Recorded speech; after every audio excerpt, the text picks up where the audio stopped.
Lieutenant Kendrick ordered the code red, didn't he? Because that's what you told Lieutenant Kendrick to do. Object! And when it went bad, you cut these guys loose! Your Honor! You had markers inside a phony transfer! Your Honor! You doctored the logbook! Damn it, Captain! You coerced the doctor! Consider yourself in contempt! Colonel Jessup, did you order the code red? You don't have to answer that question. I'll answer the question. You want answers? I think I'm entitled. You want answers? I want the truth! And was talking about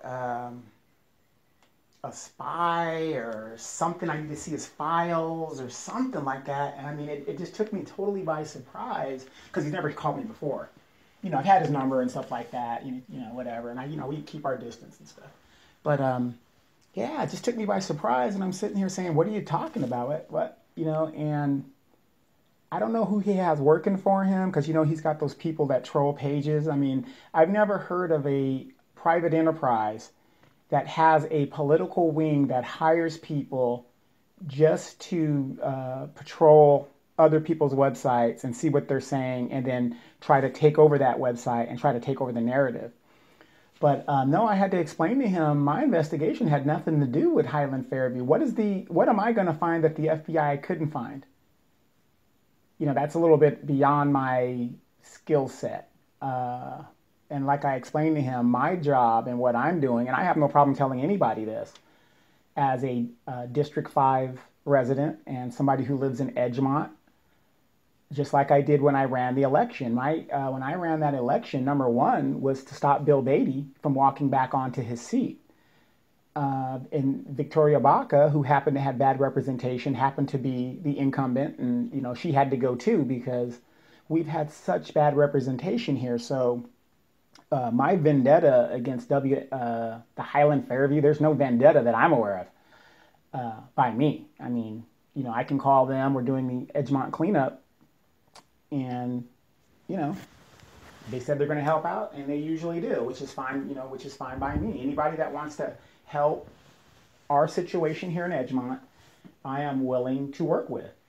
But you know, I can't be bought. But you know, anything that helps the neighborhood, and that's what my basis is. But everybody always asks me, they go, well, how do you get your information, whatever? Hey, you know, guys like Evan Morgan, you know, they talk a little bit too much.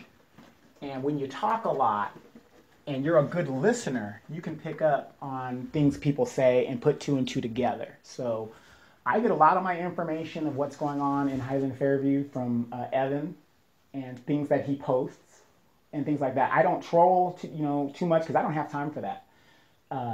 But you know, when I talk to him and he tells me, you know, oh, you guys are doing this. I mean, when he says you guys, you know, what they don't understand is we are not a group as in like they are. We're not a paid faction that stays together. We are just individual people who have different agendas, and we come together on certain agendas.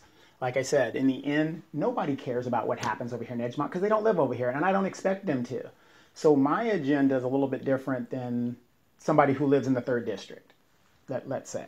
So you know, I'm going to advocate for my area and my interests, which is this area. And as everybody's been seeing, I've been getting stuff done based on what I want to do and talking to the representatives and talking to the staff and working through Miss Jimson to get that done because, again, I can't do anything as a regular citizen other than go up there and look like a damn fool like Luis Palomares.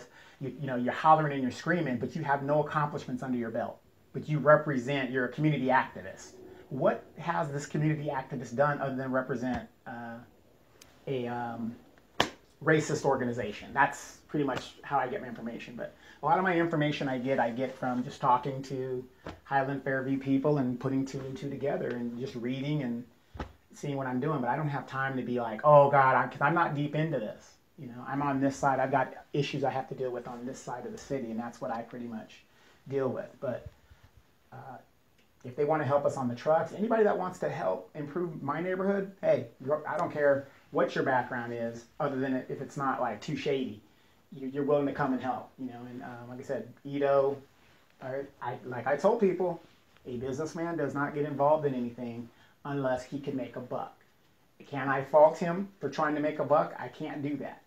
But I did my part, and I did the best that I could, and a lot of us did the best that we could to awake everybody to what was going on. And again, I'm going to be here in 25 years, God willing, and most of the people that advocated for the WLC are not going to be here. He's going to probably sell land and all, all kinds of stuff. So, but yeah, very, very, very paranoid.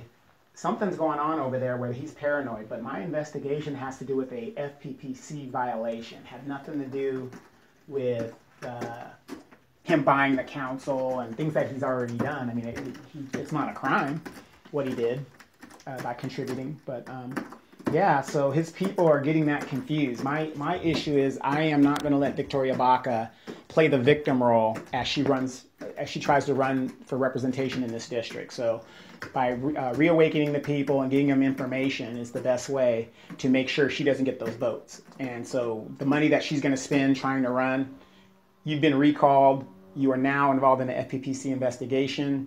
And matter of fact, today, I just got a call today where they said, yes, there is something there, and they are going to get back to me and send me a letter saying, verifying that. And you know me, I will post that forthwith and let people know that, once again, here's somebody who claims to be a victim, but you're involved in something as simple as reporting your income for your committee. You didn't do it.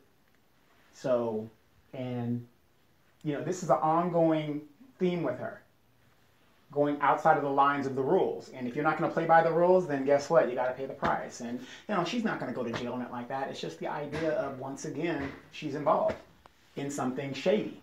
And that's what that's about. But, yeah, something's got them spooked over there at Highland Fairview, and I wonder what it is. But, something about a spy or something. No, I get most of my information just listening and reading into people like Evan Morgan, because he does, intelligent guy, but he talks a little bit too much for his own good, and he doesn't realize that. But he's a young guy, and he'll learn that over a period of time.